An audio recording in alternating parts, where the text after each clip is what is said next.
get it, what do they call it? First hand, right? It shouldn't be hearsay. You shouldn't say, "Oh, I heard it from the rabbi. I read it in the book." If you get it from the book directly, hopefully that would be more interesting.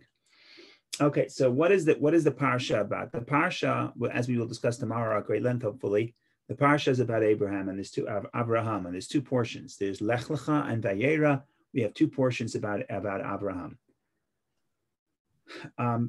There's a lot of Abraham we know represents love, but the problem is that, especially in this week, Abraham has to deal with many things in his life that test, in other words, that challenge his attribute of love. He has to engage in discipline.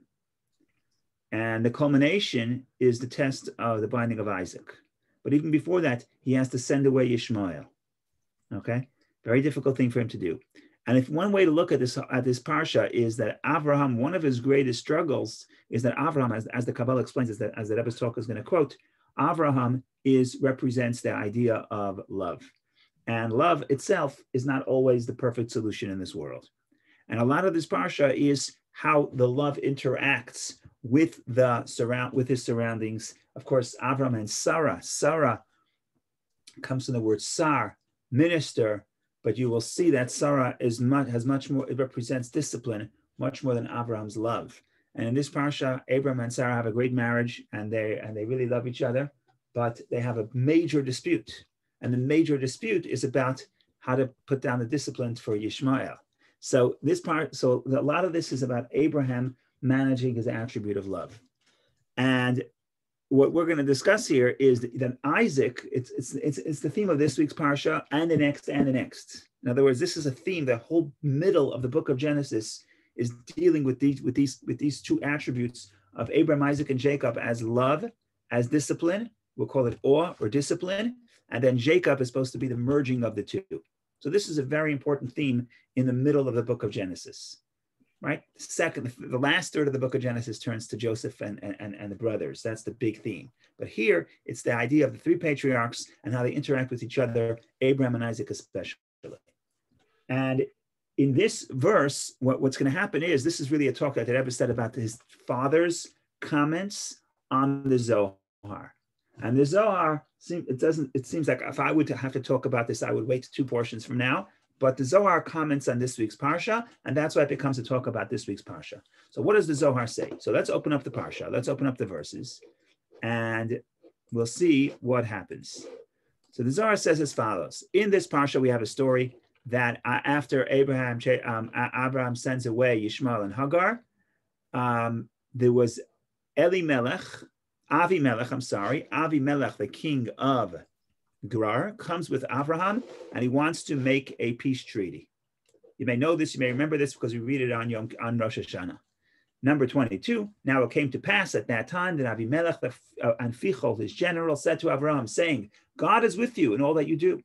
And now swear to me here by God that you will not lie to me, or to my son, or to my grandson. According to the kindness that I have done with you, you shall do with me, and with the land wherein you have sojourned. In other words, let's make a deal. You're not going to bother me. You're going to have peace with me for 3 generations. Abraham said, I will swear.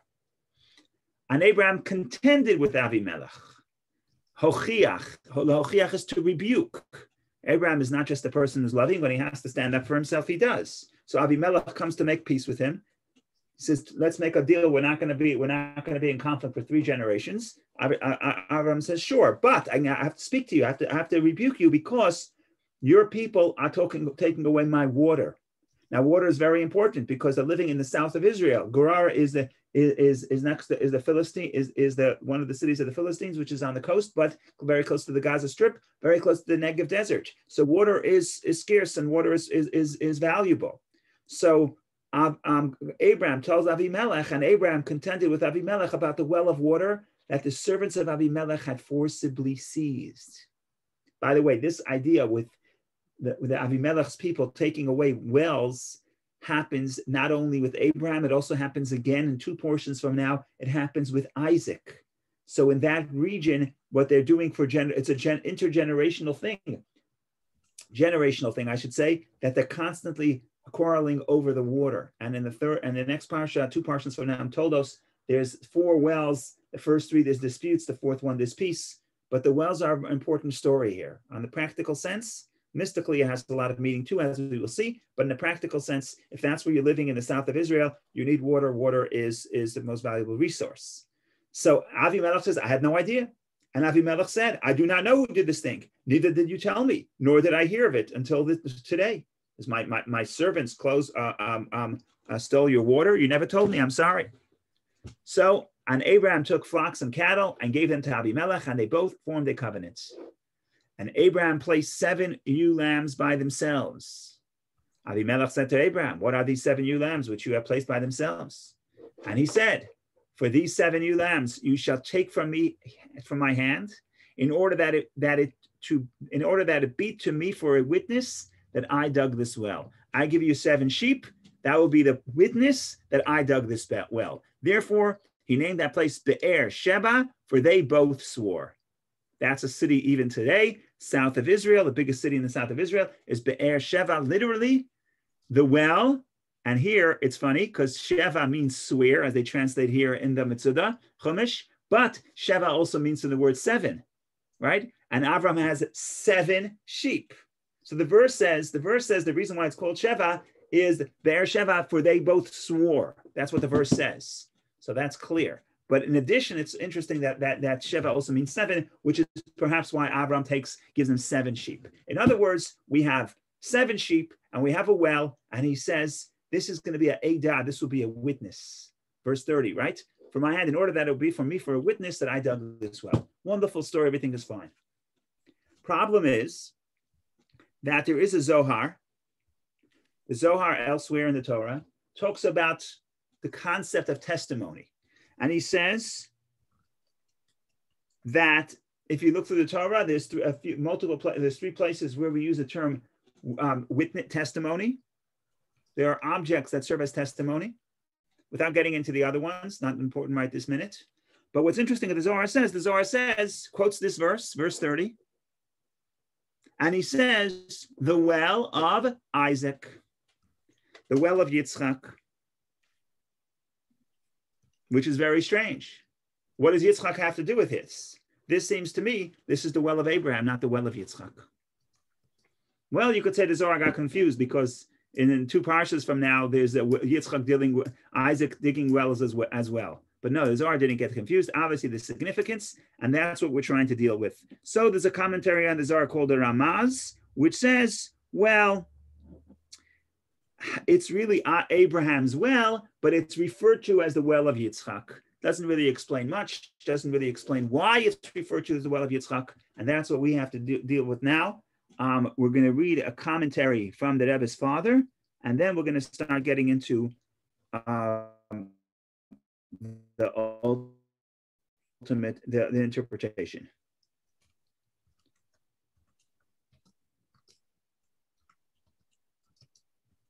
What does the Rebbe's father say? The Rebbe's father says like this. Why does the Zohar refer to this well as the well of Isaac? You know why? Because if you look further in the story, in 2 portions from now, the portion of Toldot, it says that after Avram passes away, the Philistines clog up the well, right? They don't need the water for themselves, but they don't want Isaac to have it. So that's what the verse says. The verse says that after Abraham passes away, the Philistines clog up the well, and Isaac came and redug the wells that his father dug. So the Rebbe's father says, okay, what's your question? Why does Zohar refer to the well in verse 30 as the well of Isaac if it's really the well of Abraham? I'll tell you why. Because it's the well of Abraham because Abraham dug it. But we refer to it as the well of Isaac is because the well of Abraham does not last. Only the well of Isaac lasts, and you need Isaac to redig it after the passing of Abraham, and therefore the well of Abraham is referred to as the well of Isaac. That's what the Rebbe's father writes. And now we want to analyze it based on a comment that the Rebbe's father wrote. He says, look in Torah, look in the discourse of Rabbi Shneur Zalman, and that's what we're about to do. Just a little bit of history, as we know, you may know this, that the Rebbe's father was the chief rabbi of Yekaterinoslav, it was called then, before the revolution, then it was called the Petrovsk. And when he was exiled in 1939 to Kazakhstan, he was sent to a little town where you couldn't buy anything. There was no Walmart, couldn't buy anything. There was no paper, there was no pen. And what they had, he had 3 books. He had a Chumash, he had a Tanya, and he had a Zohar. And you may know that he wrote commentary on the margins of the books because he had no paper. And his wife, the Rebbe's mother, would go into the field and make herbs, find herbs and make ink. And you could see this because sometimes it's displayed in the Rebbe's library where almost every paragraph on those margins are colored in a different color because that's how much ink she can get. The bottom line is, in the late 1960s, those books made it out of Russia, and the Rebbe got it, and the Rebbe would speak about it from when it came out. The Rebbe would speak about a piece of his father's teachings every Shabbat, every time he taught Torah. So in other words, the Rebbe would always say, my father had to write brief because he couldn't elaborate because he didn't have the space. Right? There was no space. There was no space. They didn't have paper. So we have to really unpack what the Rebbe's father meant. That's what the Rebbe would say, and that's what he would do. So in any case, in short, we have a well of Abraham, but the well of Abraham does not last because the well of Abraham is going to be clogged by the Philistines. Isaac is the one who redigs the well of Abraham, and only when Isaac redigs it will it last, and therefore it's okay for the Zohar to refer to the well of Abraham as the well of Isaac. That's the roadmap. That's what we have to explain, and now everything is understood. The only thing that's left for us to do is to explain what is the equivalent of this in the spiritual service of man in our own soul. What's Abraham? What's Isaac? How come when Abraham digs a well, it doesn't last? How come when Isaac digs a well, it does last? How come Isaac is the one who can reestablish the well of Abraham? That's what we want to do in the next couple of minutes. Okay, so far so good. If there's no questions and no jokes, we continue.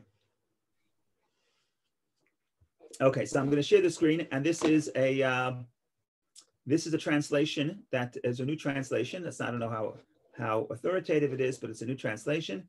They have a group of people that are translating all of the Rebbe's talks into English because there's the movement to study all the Rebbe's teachings, 2 essays a week. So there's a whole cycle that they're trying to put together. So as part of that, they are translating the talks into English. So I'm going to pull up their translation and we will see what we can make of this. Let's go. Okay, so let's go. I'm skipping to number 3 because a lot of the background and technicalities I want to get out. Let's get straight to the point. This goes for quite a few pages, 4 to 9. We're not going to read the whole thing. If we read 3-4 pages inside, that will be wonderful. Okay, here we go. We're going to start like this again because the Rebbe's father writes. Go check what the Alter Rebbe, what Rabbi Shneir Zalman, the founder of Chabad, wrote in Torah Or, which is his book of discourses, in the beginning of the Parsha of Toldot, which again is the 2 portions from now, which discusses that, which also includes the story of Isaac. So these 2 stories obviously are interrelated. So if the Rebbe's father tells us to go look there, the Rebbe says, let's go look. Let's see what the Alter Rebbe explains over there, and let's see how it helps us understand what's happening over here. So here we go. I'm going to read it. If you have any questions, please stop me. Don't be shy. Here we go. Torah Or explains that Avraham personified the avodah of chesed. Avodah means service. Chesed means kindness. In other words, Abraham is love, represents love and chesed and kindness, but that includes drawing down from above to below. The avodah of Yitzchak, the service of Yitzchak, of Isaac, was one of gevura, which is strength and discipline, elevating from below to above. So Abraham is giving. Giving represents bringing down from above, right? Because you're giving somebody, if you're giving to that person, then figuratively you're on a higher level than that person. If I have to give something to you, it means I'm higher than you. I have something you do not have. That's giving. But gevura, discipline, what's the purpose of discipline? The purpose of discipline is not to give you. The purpose of discipline is that you should raise yourself, right? The child comes to you and says, could you help me with my homework? What's 2 + 2? So if you want to give it to them, you're giving to them from above to below. If you say, I'm not telling you what 2 + 2 is, go figure it out by yourself. What are you doing? You're not giving, you're not lowering yourself down to them. You're not giving to them. You're forcing them to elevate themselves. That's what discipline is. So discipline is not cruelty. Discipline is, can I lift the other person up? Kindness means, can I give the other person? Discipline is, can I lift the other person up? By the way, if I see already that it's taking us time, if we don't finish this today, we finish next week. It's not a problem. There's no rush. Therefore, we find that about Avraham, it says, Avraham who loved me. This is last week's Haftorah. Ze Avram Oihavi. Avram is classified by God as the one who loves me. I'm sure other patriarchs loved Abraham too, yes, but Abraham's main service was the service of love. So when God refers to Abraham, he says, the Abraham who loved me. And regarding Isaac, Yitzchak, it says, and the fear of Yitzchak, because love derives from the attribute of chesed, kindness, and fear or awe is an outgrowth of the attribute of gevura. If a person is disciplined, discipline means I don't feel close necessarily. I'm not operating on love. So discipline, awe is in the category of discipline. Love is in the category of kindness, right? You got right side, left side. Right side is kindness, love. Left side is discipline, awe. So everything is neat. Abraham is love. Isaac is discipline. Discipline and awe. Based on the difference between the avodah, the service of Abraham, and of Yitzchak, the Alter Rebbe explains in Torah Or why the wells that Avraham originally dug were stopped up by the Philistines, and only after Yitzchak uncovered them again did they endure. The reason is because the kalipa is the unholiness, of the Philistines can only oppose holy activities and influence of chesed, but not gevura. This is fascinating. What does the verse say? The verse says that after Abraham passed away, the Philistines stop up, they clog up the well of Abraham. And Isaac then comes and redigs the wells that the Philistines stopped up, and then they last. What's happening here? So it's not just a technical story. It happened to be that they came with bags of mud and they filled up the water. They filled up the well. Shneur Zalman says, no, this is all spiritual. A person has the level of Abraham. The level of Abraham is love. The Philistines could stop up the well of love. The well of love, the Philistines, which means the negative forces within ourselves. We'll discuss what exactly is the Philistines, because not all negative forces are created equal. So the Philistines, the level of the Philistines could oppose the level of Abraham. And therefore they could stop up the well of Abraham. They could stop up the well of love, but they cannot oppose Gevura. They cannot oppose the strength, the discipline of Isaac. And we're going to explain. But again, what's beautiful here is that the episodes in the Torah are not just events that happened in 3,000 years ago in a certain geographical location in the Middle East, in the south of Israel, where people were fighting over water, but these things are true and everlasting because they exist within our soul every day of the year. What does this mean? To explain. Too much love. Okay, the title is Too Much Love. 4. To explain. Philistines, Pelishtim, is etymology related to Mavoy HaMefulash, an alleyway that is open or perforated on both sides. In other words, the words Philistines means, Mefulash means totally open. Totally open means I have no boundaries, I have no discipline. That is what the concept of Philistines means in the spiritual sense. That there's no boundaries, totally open. This is why our sages say the Philistines were scoffers, because scoffing is triggered when the heart is too open, when it is perforated from all sides. In other words, what is Philistines? What is Philistine in the spiritual sense? It's that there's no discipline at all, and that leads to a total openness, which can lead to scoffing. Okay. The digging of wells by Abraham was indicative of his avodah, of his service, with an expansiveness stemming from the attribute of chesed, of holiness. This is an expression of love, delight, and joy of godliness, with a greater intensity than can be contained. This gave an opportunity for the Philistines to stop them up, because such unrestrained kedusha, holiness, leaves room for the Philistines, and the unrestrained energy of the other side, which opposes kedusha, to derive nurture. Okay, what's happening here? What's happening here is as follows. When the person serves God with love, complete love, in other words, unlimited love, there's no discipline. In other words, I am not going against my nature to serve God. I'm serving God because I'm in love with God, with God.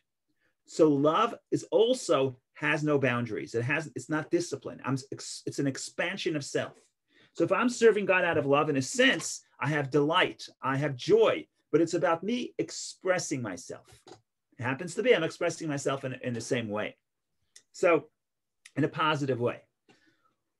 The Philistine attribute would be the love and the delight and the joy of unholiness.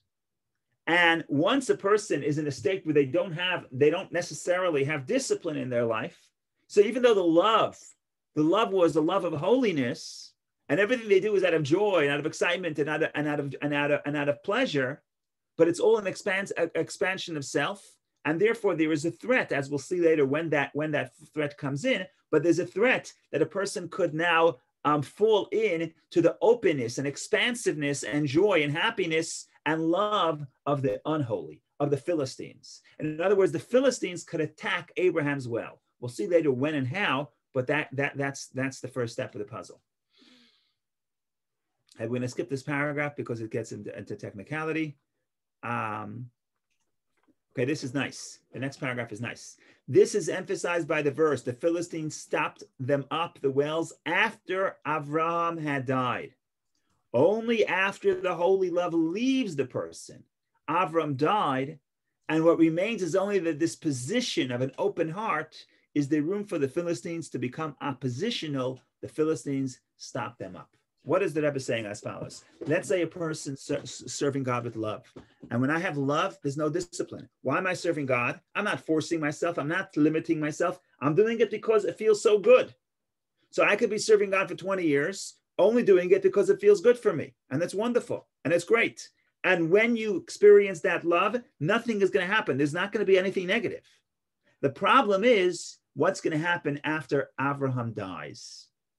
After Avram dies means at some point the love may dissipate for whatever reason. Right now, I don't have love.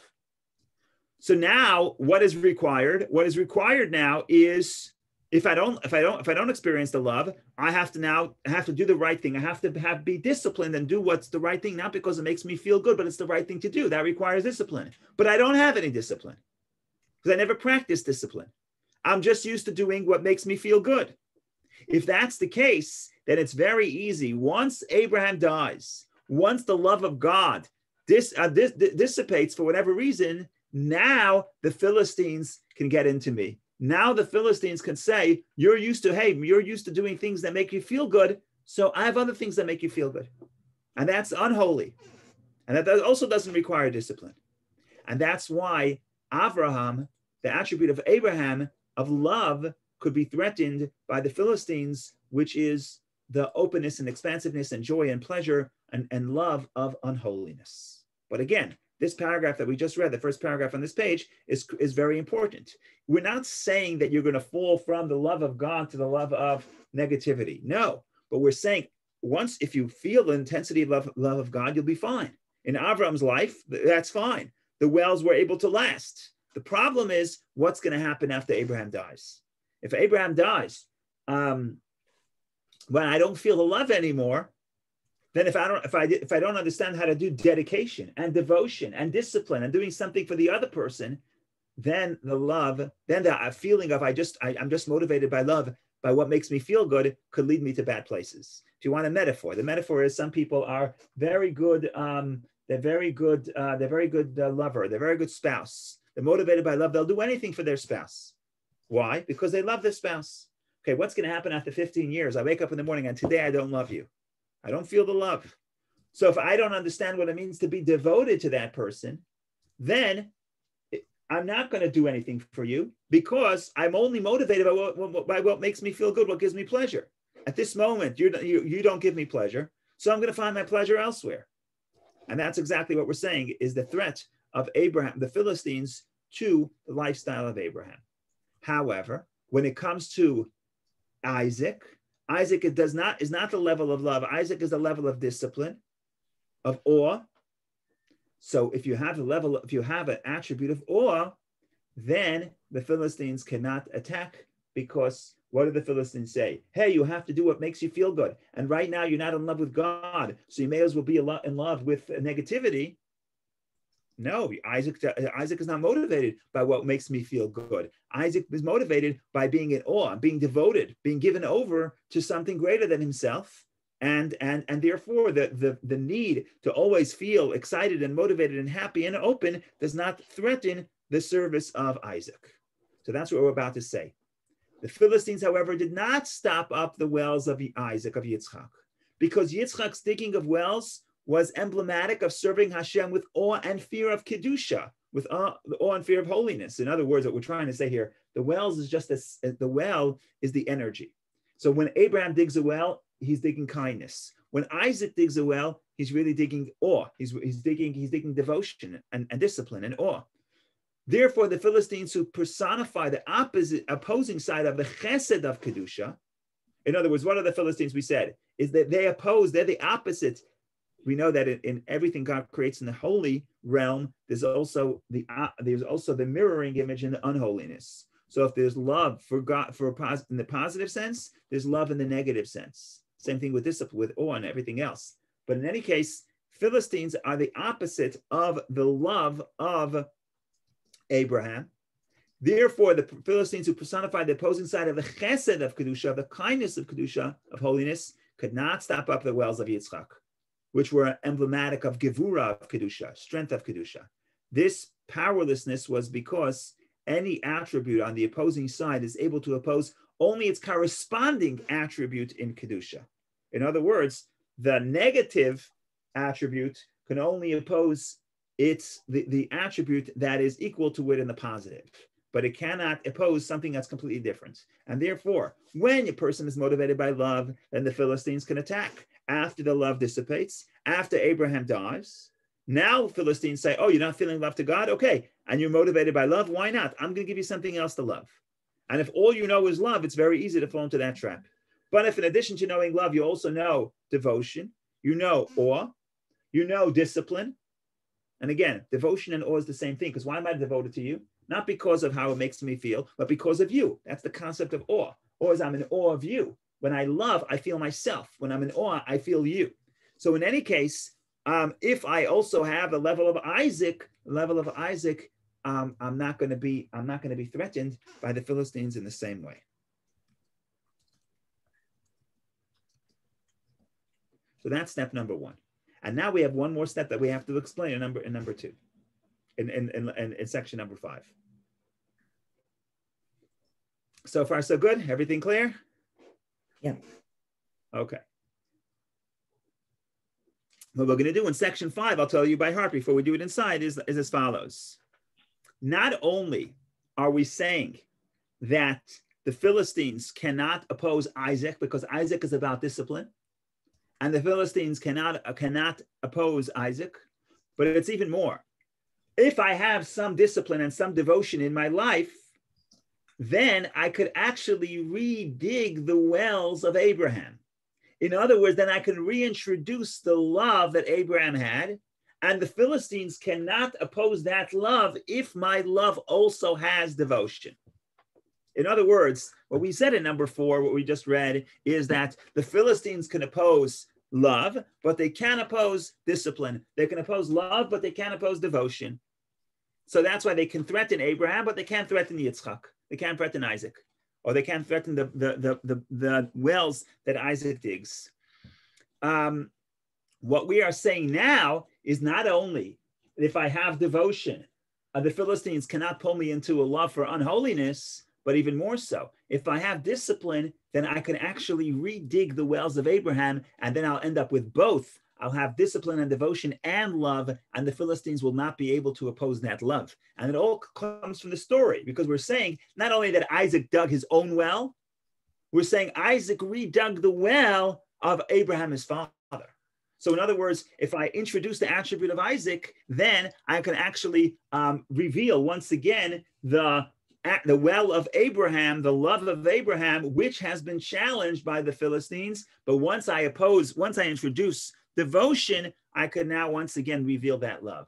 And that's sort of the bigger idea. So let's read number 5. We'll see where this takes us. Love needs fear. That's the title. Again, this is the title of the translators. You don't have to worry about that.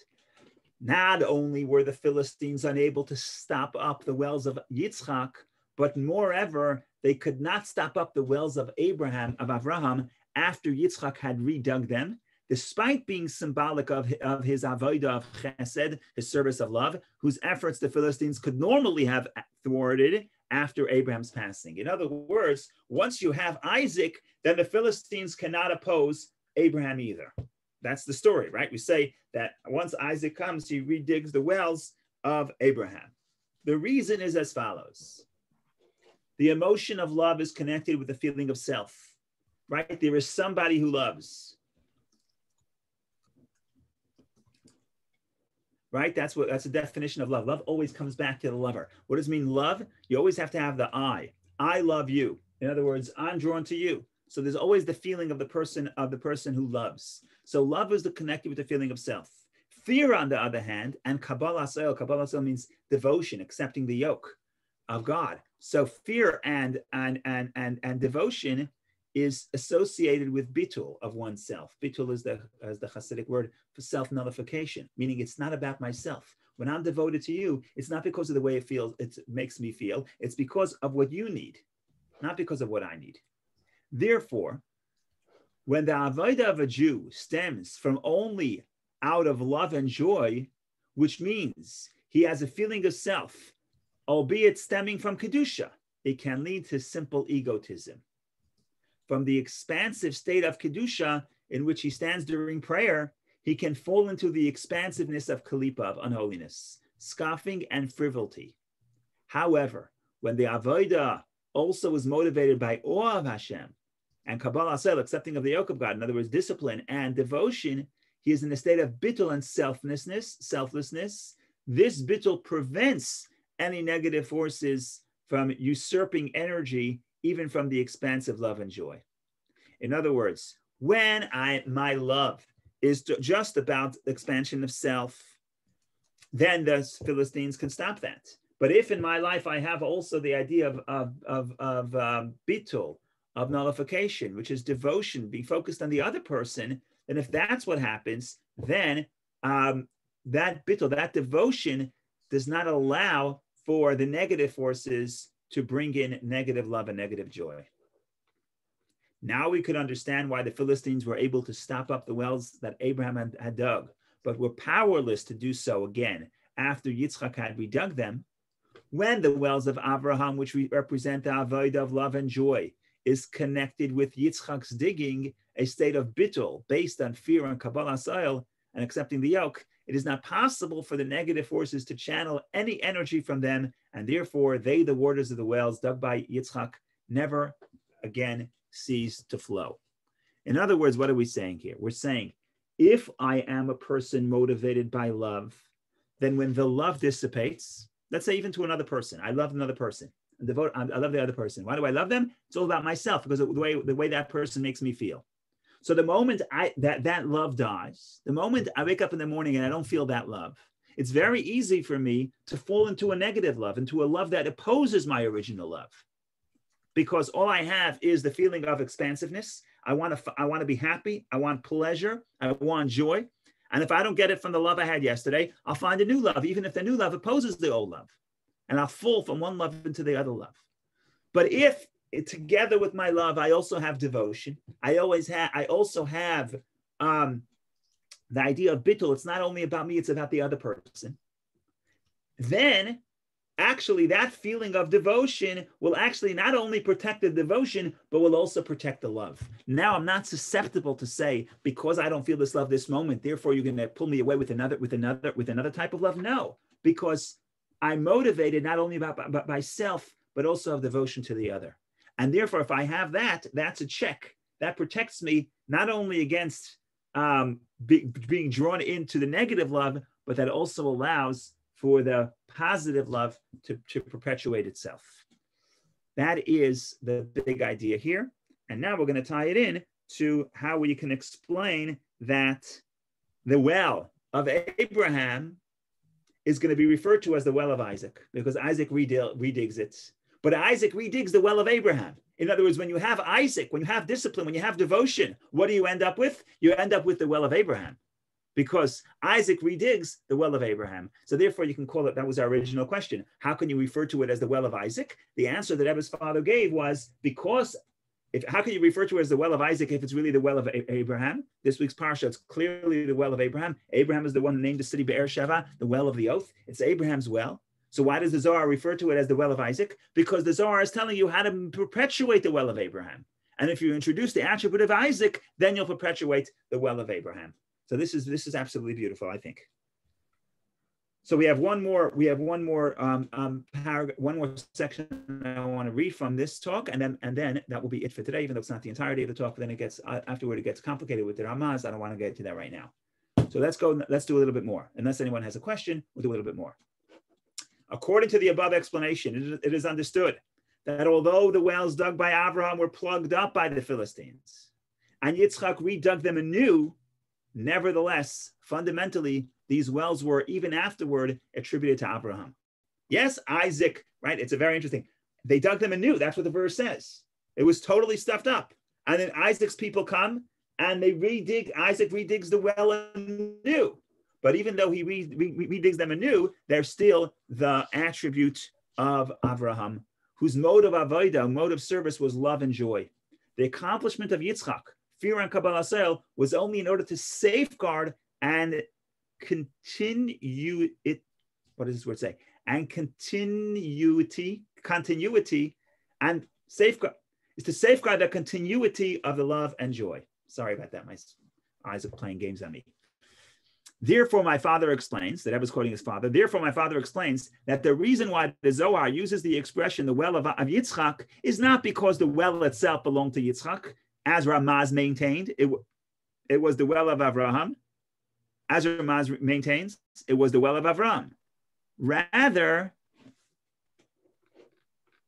it is because it was only associated with Yitzchak, since the avodah of Avraham was perpetuated through the avodah of Yitzchak. So I don't want to get into the Ramaz right now. The Ramaz says it's Isaac's well. The Rebbe's father says it's not Isaac's well, it's Abraham's well. We're just referring to it as the well of Isaac. So we're going to stick with that approach. And I think we have a full idea here. I think we could stop here. What are we saying? We're saying that this well represents love. But the love of Abraham is not going to last. After Abraham's going to die, in other words, after the love to holiness dissipates, if I never had any devotion to God, it was only motivated by love to God and joy to God and pleasure in connection to God.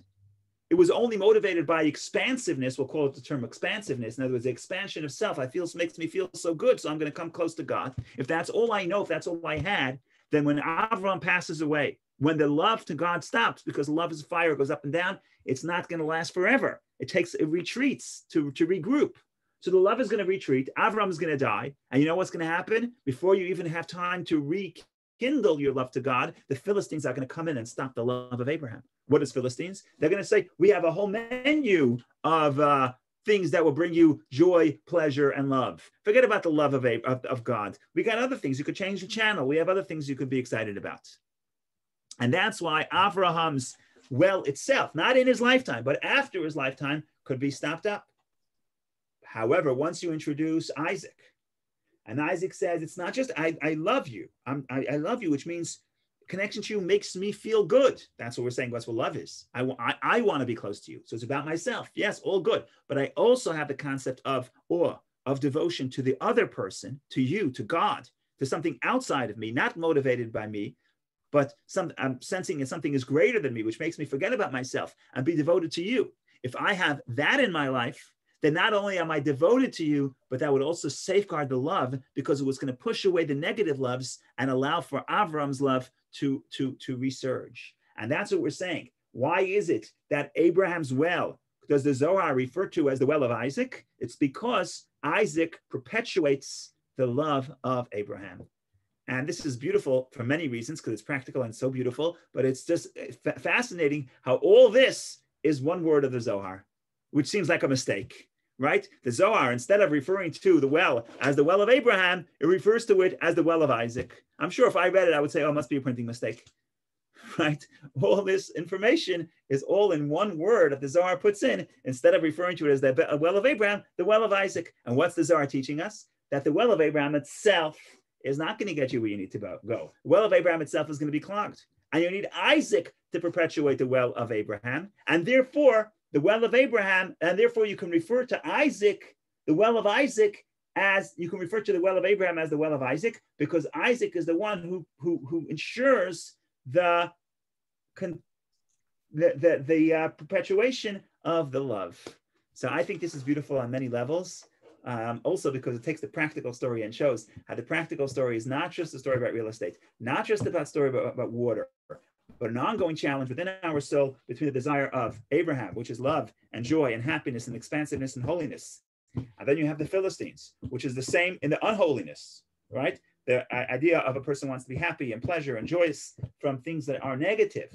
And then we have Isaac. And if you introduce Isaac, the bittul, the self-nullification, the devotion, the focusing on the other, then not only do you keep the Philistines not pull away the devotion of Isaac, but the devotion of Isaac could maintain the love of Abraham. I think this is beautiful. Ladies and gentlemen, this is the story in short. Thank you for joining for the journey. Stick around for any questions or comments or jokes, but thank you very much. Go ahead, Vicky. Well, I don't know if I have the right to ask questions because I had to drop off because of the connection. Of course, but the answer is yes. The answer is yes. But I have a question about the mix of Gevurah and love in Abraham and Isaac, because we know the mix. It's not like only love, but in Abraham, the Gevurah develops during his lifetime. With Isaac, was he born with the correct mix, or he had to work on it? He wasn't the correct mix either. Isaac wasn't the correct mix either. What we're saying is like this. Even what we're going to tell you that Abraham eventually learns to have some awe as well, right? If you look at the Akedah, the culmination of this week's Parsha, the binding of Isaac, the greatest test, what does God say? God says, now I know that you have awe of God. Now you know, Abraham is already in his career, many years of serving God. Yeah, but till now it was love. Now I know you also have awe. But even so, it's not Abraham's nature. Abraham's nature is love. His attribute is love. He could act in awe. He could, you see what I'm saying? If I love, you can also do something when he had to bind his son, it's against his nature. For right. Isaac, what about Isaac? Isaac doesn't have the correct balance either. The correct balance is considered Jacob. And therefore, if you see, Abraham has 2 children, and Ishmael, who represents love, just like Isaac, but undisciplined love, Ishmael is off the reservation. He does not keep Abraham's tradition. On the other hand, when you look at Isaac has 2 sons, Jacob and Esau, but Jacob is more like his mother and Esau is more like his father. And therefore, Isaac loves Esau. Why? Because Isaac sees himself within Esau. What's Esau? He's a hunter. He's strong. He's ambitious. He has attributes of strength. But the strength is not mitigated with love, and therefore it's too negative. So in other words, both Abraham and Isaac are okay because they are just one attribute. The problem is they each have a son who takes that attribute to the extreme. Okay? And that's why and therefore only Isaac, who has both his father and his grandfather within himself, his children are all considered, he has what they call Tatosh Lema, is a complete bed. All his children remain within the fold of Judaism. Not because they're perfect, they're far from perfect, but they're still within the realm of Judaism. They never went too far. Why? Because they didn't have the idea of having one attribute and taking that attribute too far. And if you take any attribute too far, you fall off the reservation. And that's what happened to Ishmael. The angel tells his mother in this week's Parsha. Is it this week's Parsha? Or is it last week's Parsha? I'm getting confused. This week's Parsha. Huyapera Adam. He's going to be a wild man. Now, wild is not the right word. Pera could mean undomesticated. Okay, he's going to be a man undomesticated. That's why they live that's why Ishmael left to live in and his descendants. They left to live in the desert. They don't want civilization, right? Because civilization, what's civilization? Civilization means you have to stop at the red lights. They don't want to stop at the red light. They're about love. They're about joy. They're about expansiveness, right? So Ishmael is taking Abraham to the extreme, right? Undomesticated human being, right? So it's not necessarily negative. It's only negative because it could become negative, and that's why Ishmael himself. It depends, but he's close to Abraham. He's eventually does teshuvah. But the point is, he's taking Abraham to the extreme. Taking Abraham to the extreme cannot be part of Judaism. And the other extreme is Esav, who takes his father's discipline and strength to the extreme with no compassion. And no love. In other words, just following the strongest impulses within self, the impulses of that lead to strength and therefore lead to murder and therefore lead to cruelty. If you take discipline to the extreme, you get cruelty, and cruelty is not good. So we're not saying Isaac is bad or Abraham is bad. Abraham and Isaac are both legitimate ways of serving Hashem. What we're saying is, if you take them to the extreme, their children who have only that aspect, expand that aspect to the extreme, then love becomes being uncivilized and discipline becomes cruelty. So what you're saying is that Isaac is one step ahead to get to Tiferet. But it's so beautiful that only devotion can protect, resist negative forces. What about Tiferet? Tiferet also, or we don't know? Tiferet, yes, Tiferet is a blend. Tiferet is once Isaac gets you back to the love. What we're describing now is really Tiferet, because what we're saying is that Isaac could redig the wells of Abraham. If you can have Isaac and Abraham, you're already Jacob, and that's why Isaac can give birth to Jacob, and Abraham can't, because Abraham is just Abraham. Isaac is Isaac, but he's a son of Abraham. So even though it's not his attribute, but it's still within his gene pool, spiritual gene pool, right? So it's not dominant, but it's still there, and therefore he can pass that on to his son to Jacob. Can you say more about why Ishmael is seen as being too much chesed, like what the evidence is for that, where it comes from? So where do you see that? Certainly in Kabbalah, you see it. There's no question about that. I got some pushback. I wrote about this in Chabad.org. I got pushback. I forgot what I responded. I got a lot of pushback in the comments on Chabad.org, because God forbid to say Yishmael is chesed. Look in the culture. In the culture, the Arab culture, they're very much like Abraham. They're very hospitable, right? But what's the actual source? What's the actual source? I have to go back and look. But certainly between the two sons, Dr. Medrash has this whole thing about, in the parasha I've told us, that it says these are the descendants of Abraham. Abraham gave birth to Isaac. So the Medrash, Rashi quotes the Medrash. It says, why do you have to say these are the sons of Isaac, the son of Abraham, and then reiterate Abraham gave birth to Isaac? If it's Isaac, the son of Abraham, certainly Abraham gave birth to Isaac. Why reiterate? So the Medrash says that a lot of people in that generation said that Isaac is not really Abraham's son. And they said that maybe Sarah conceived Isaac from Avimelech because she was taken to Avimelech. And therefore what God did is he made Isaac's features to look like Abraham. So everyone should know he's really Abraham's son. Okay. Why is it that people would say that Isaac is not the son of Abraham, only the son of Sarah? So the simple interpretation is because he was too old. But the Kabbalistic interpretation is because spiritually speaking, he doesn't seem like an heir. It doesn't seem like a descendant. Abraham is about love, and Isaac, we just read, Pachad Yitzchak. Isaac is awe. So they have a totally completely different spiritual makeup. But you didn't want to know about Isaac. You want to know about Yishmael. Yishmael is love, because I don't have to go back and check the exact source of where we see this, but there's no reason to assume otherwise. In other words, Avram loves him. Why does Avram love him? He's just like Abraham. And again, what do we know? We know from their culture that they're hospitable. We know that what the angel tells him, the angel tells him, Para Adam, you'll be a wild beast, a wild man. It's not a negative. Even commentaries explain it's not negative. This is a description of a person who doesn't want limitation in their life, doesn't want civilization. And in that sense, it's actually a beautiful thing, because it's very different than, for example, the children of Ham, which we read about last week, that they had the Canaanites. They have all these kings. They have hierarchy. There's 4 kings and the 5 kings. And Yishmael doesn't want this. He wants freedom, and freedom is an expansiveness. But give me a second. Let me see if I could see a specific source for that.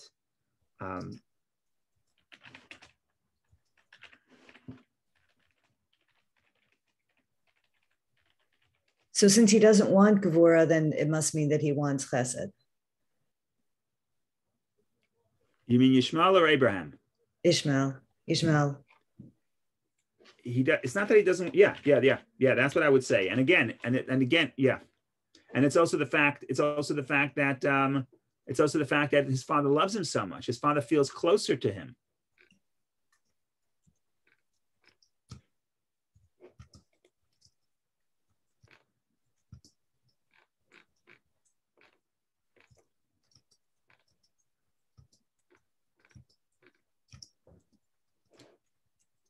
Okay, this is what I wrote. I don't have the sources right now. Somebody gave me pushback on the Chabad.org, and they said that who said Yishmael is an attribute of kindness. This is what I wrote. I'm sure I checked it up at the time in 2016, but I don't remember this right now. That the realm of unholiness possesses the attribute of kindness is explained in the Talmud, okay, and Kabbalah, and that Yishmael represents the unholy kindness and explained in many commentaries. See, for example, Megala Amukais, which is the Kabbalistic work, Ha'emek Davar, which is from Rabbi, what's his name? Ha'emek Davar is Rabbi, the Netziv of Elazon. The Netziv of Elazon, he wrote the Ha'emek Davar, Sfas Emes, Shem Mishmuel, Pri Tzadik, Or HaTorah. For further reading, please see this link, which is probably another link on Chabad.org.